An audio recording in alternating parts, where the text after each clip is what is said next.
আসসালামু গাইস, আশা করি সবাই ভালো আছেন।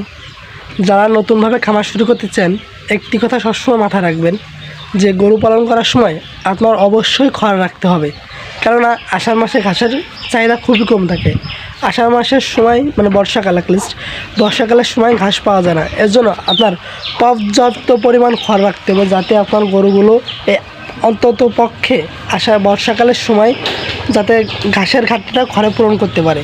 আপনি যদি খড় না রাখেন, এই বর্ষাকালে আপনার গরু অনেক কাবু হয়ে যাবে, যেটা আপনি বিগত 2 মাস থেকে 3 মাসে ঘাস খাইয়ে যে মোটাজাতকরণ করছেন, তাই বর্ষাকালে আপনার 1 সপ্তাহে সেরকম কাবু হয়ে যাবে যদি তাদের পেট ভরে খাবার না দিতে পারেন।